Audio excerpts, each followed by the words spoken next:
Welcome to the Dental 18 podcast. We're your hosts, Kiera Dent and Dr. Mark Costas. Mark and I had this crazy idea that maybe we could combine a dentist and a team member's perspective because let's face it, dentistry can be a challenging profession with those two perspectives.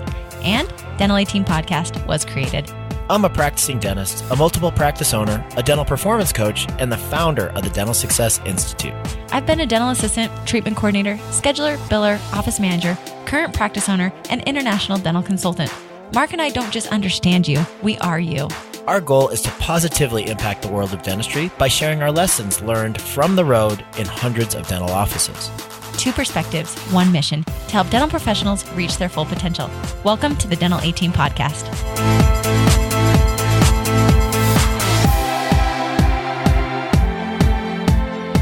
Hey, Dental 18, we are excited because this is where you are able to get those nuggets to make yourself an even better version of yourself. I'm Kiera Dent, here today with Mark Costas. How are you, Dr. Costas? Kiera Dent, how you doing? I'm good. How are you? Great to hear your voice. Sorry, guys. I know that I break traffic laws every time. It probably feels like every single time I'm talking to you, I'm on the freeway or something, but today's no different. I'm on the 101 westbound, about to turn onto the 17 northbound because I'm down here in Scottsdale spending some time with my family, but I have to cover some shifts at some of my dental practices up north today. So I'm driving, and as you know, Kiera, I am the consummate multitasker because I don't like to be idle, and this is a great time to chat with you, catch up, hear your voice, and talk to your awesome audience. Yeah, I appreciate it. I always, and for those of you who are our followers, getting Dr. Costas and myself together is one of those it's like trying to catch lightning in a bottle, right? It just never it doesn't happen often, right? Somebody said Mark is like trying to nail Jell-O to a tree, and I agree. So, if he's driving or whatever we need to do, let's do it so we can get some good podcasting out there for you, because we know your time's valuable, Mark's time's valuable, my time's valuable. So let's make sure when you get on the Dental 18 podcast with us, you get those massive nuggets, no matter if Mark's traveling, if Kiera's traveling, you're traveling. I'm sure all of us are traveling at some point while we listen to these podcasts. So Mark, thanks for setting the stage today. Yeah, for sure. I want to just for the record, I want to say that I get what you're saying about nailing Jell-O to a tree or to a wall or whatever it was. It's hard to nail me. Apparently didn't care for that. It's hard to nail me down, but it's not due to lack of commitment to you and the podcast and all that stuff. It's just that I find myself overbooked at times. Let's just say that. Oh, no. And I will back that 100%. I mean, Mark and I literally every morning we podcast. So it's like a standing reservation we've been having lately. So I don't feel any lack of commitment, nor does I think anybody on our group. So Thank you for that. Of course. Okay. Of course. Yes, I'm glad to be here today because you always present. What flavor of Jell-O? Yeah. What flavor of Jell-O do you want to be known as, though? I mean, I don't like Jell-O that much because I remember somebody telling me once that it was made from the joints of like gelatin was made from the joints of like beef, and I'm a vegetarian, so but anyway, I know that there's synthetic Jell-O now, so I'm down for that. It's just a weird texture thing, but if I was to choose, I would say lime Jell-O. Lime. Okay, he wants to be the lime Jell-O. So anyone who wants to send Mark any fanfare, be sure it's a lime Jell-O. I'll be sending that for Christmas this year. So, just throwing it up. Okay. Well, but I do love that it's lime green because that ties right into being able to talk money with patients today on our segue. Speaking of Jell-O, early, guys. Let's talk money. Now let's talk money. Obviously, it's what's on my brain today. I love it. Okay. Talking money, though. But today, Mark, let's talk money, because I think talking money for so many people out in the dental world, like I can tell you my own personal experience. I looked like I was a nice little 10-year-old who couldn't even drive a car when I was presenting treatment plans to patients. And I think so often when I go into offices, and Mark, from your perspective as well, when I went into offices and I coach offices, talking money tends to be something I get hit with constantly because people feel weird talking money. Yeah, totally. And especially clinicians, we're trained to be clinicians, and we're trained to be physicians of the oral cavity. And a lot of us feel as though talking money is below us, or that it's dirty business and we shouldn't be handling that part of the practice. We want to be professional, and by years and years and generations of it being considered unprofessional and sometimes unethical to even be concerned about money as a physician, many of us shy away from those conversations. But it doesn't have to be an uncomfortable conversation. It doesn't have to be a negative conversation.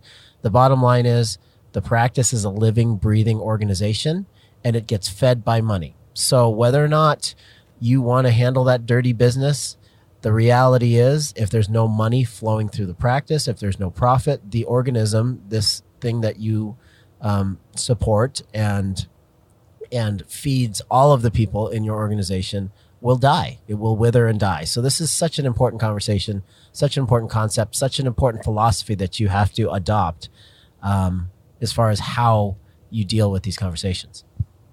Definitely. And I love that you painted the picture from the get-go of, and let's face it, like dental practices, and I didn't accept this when I was a team member. So, and I don't think everybody is Kiera Dent out there, but I tried very hard to paint myself as a very real person and say the things that half the time I was too scared to even admit out loud to myself when I was a team member. Sure. And even now, because hopefully that can connect and resonate, and you're able to see yourself through these podcasts, through these stories, because the ultimate goal of the Dental A-Team podcast is to grow each person listening into a better version of themselves so you can more positively impact the world of dental.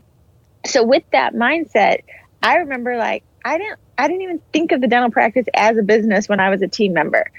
And I know that sounds horrible now that I own a bunch of businesses, but I never even thought of it as that. I thought of it as this was my job, and I come in and I do my work and I get paid for it. And I never thought that talking money, closing treatment plans, I could directly impact the bottom line of a business, which also was my job. Like, for some reason, those two dots never connected for me. And I think when we recognize that our dental practice, although it's a practice, it's healthcare, we're treating our patients, at the end of the day, it's still a business, just with a different title and different face front of that practice.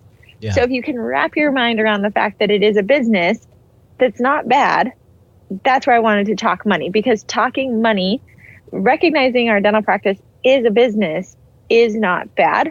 The only reason that it feels bad is because we've told ourselves a story and we believe that story. So I want to change the story. So talking money, recognizing our dental practices is a business, is actually a positive story that feels really good, as opposed to a negative story, because ultimately that's all it is. It's just a story that we've told ourselves for years and years and years that we believe is truth, whether it's true or not.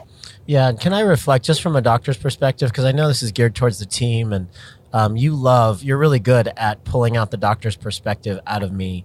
I think it's really important, and we've alluded to this in past episodes, that we remember that it doesn't have to mean that you're being dishonest or manipulative if you talk somebody into treatment, right? If you convince somebody that treatment is in their best interest. It's really important to make sure that we believe in the treatment that we're presenting, believe that the practitioner that we work for is the best in the community. Therefore, what he is recommending or she is recommending really is necessary and in the patient's best interest. And if that is the case, it's your moral prerogative, it's your ethical prerogative to close that treatment.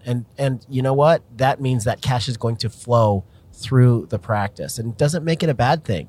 Just because we are focused on collections, we're focused on production, does not mean that we're unethical or that we are recommending anything that the patient absolutely doesn't need. So that is the first hurdle in talking about money that we have to get over, because we are so intent on closing cases. That does not mean that we're not working in the patient's best interest. Absolutely.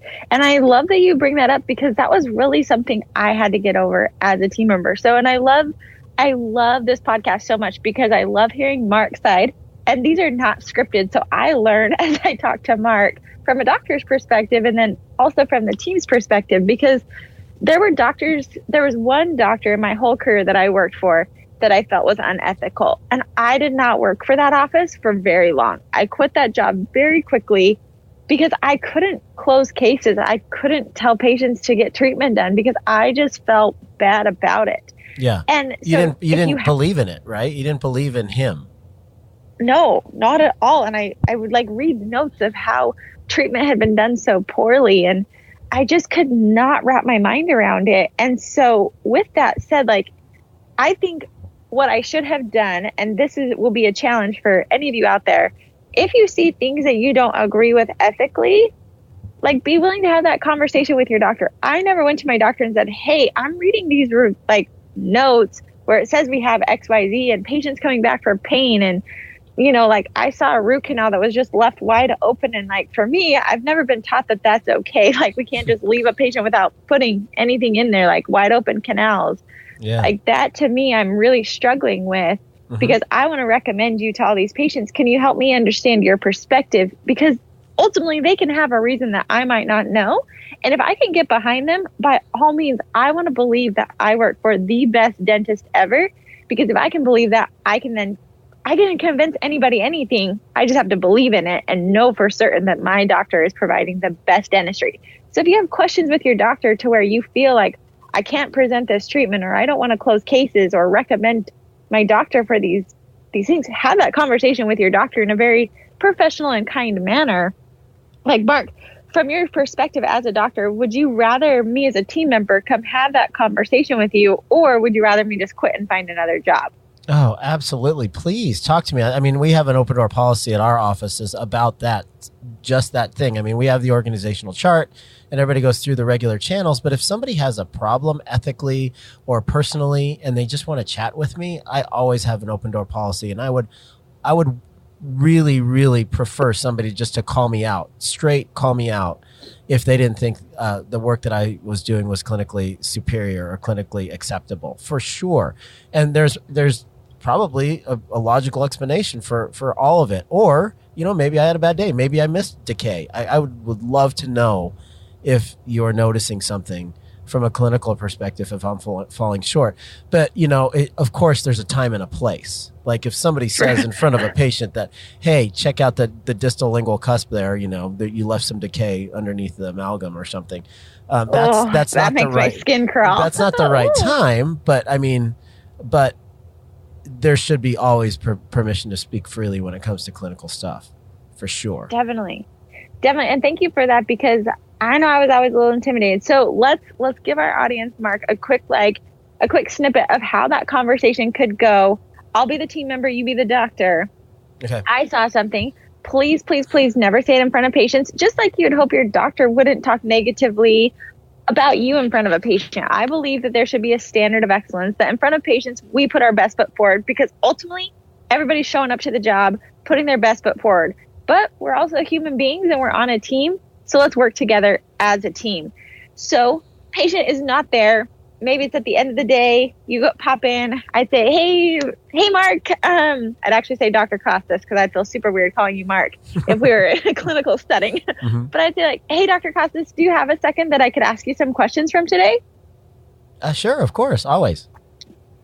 Okay, so when we were working on Mrs. Jones, I happened to notice that, like, there was a little bit of, like, it looked like a little bit of darkness on the lingual, but I didn't know how to mention it to you. And I don't know if you happen to see that or not, but I didn't know how to bring that up to you, because I didn't want to make you look inferior at all in front of her. But I don't know if you noticed that or not, but I wanted to just, like, really hone in on this with you, so that way I feel super confident and we can have that open communication. Yeah, I like it.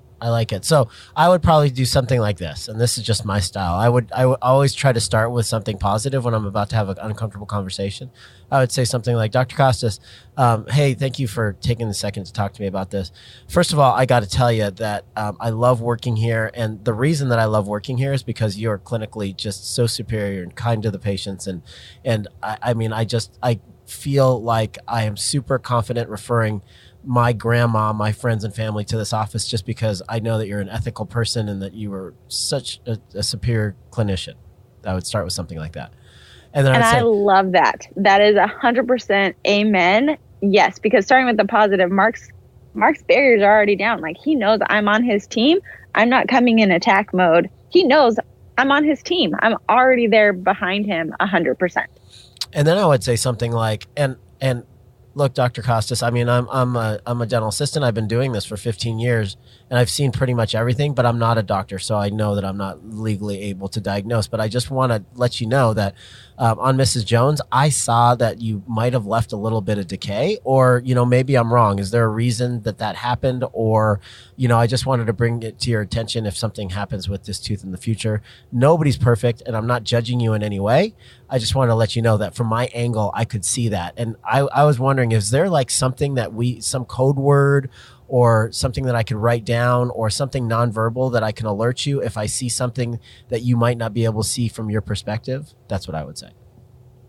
And that is so good, because right there, like, everyone's walls are down. The reason we don't like to have those uncomfortable conversations, quote unquote, is because we're afraid of like going in attack mode, and then the walls go up, and then Dr. Costas is super mad at me. But on that, like, hey, on your team, 100% behind you, Dr. Costas. Like, really, the whole idea behind this conversation is we want to just be able to have an open communication, because at the end of the day, Dr. Costas and team members, we want to have the best experience for our patient, give them the best dentistry. And if we're all working towards that and having these conversations, it's amazing. So thank you for changing mine. There's a couple different options out there for you guys. So have those, practice with those words. I always say the best way to ever start if you don't even know where to start is, like Mark said, compliment first. And then don't be afraid to say like, oh, Dr. Costas, like, I'm super uncomfortable because I don't want to make you feel bad. Say everything you're thinking. Mm-hmm. Say like what you're feeling. And that always tends to drop the barriers. If I go to Dr. Costas and say like, gosh, I'm so stressed to even come and tell you this because I think you're such a good dentist. Like, I don't even know how to say this because I don't want you to ever feel like I don't support you or I'm not behind you. So it's like even hard for me to come have this. So thanks for having this conversation. Right there, I just like filleted myself and said, okay, I'm like super vulnerable right now, even having this conversation with you. But let's have it because ultimately I want to have the best experience with you. Love that. Yep, that's good. Vulnerability is huge. And, not every doctor will be open to constructive criticism, just like all people aren't open to constructive criticism. Usually it comes down to, and I don't want to get super deep here, Kiera, but usually it comes down to insecurities and people not wanting to be questioned, their authority to be questioned if they react negatively in a situation like that. But I do think that if you have a good relationship with your doc and you truly are looking out for the patient's best interest, then you should be able to have those types of conversations. But I really do think it comes down to approach. But yeah. Agreed. Yeah. Totally agree. And if your doctor is not super approachable, have them pop on this podcast, have them listen to the Dentalpreneur podcast. Mark and I coach doctors all the time who are not approachable. And it's just a matter of learning about ourselves and being comfortable and confident within our own skin. Yeah. That's all it is. Love it. Love it. All right. So everybody, we've just given you a way to talk through this and have those conversations. So now we're on the same page. You know how to have that.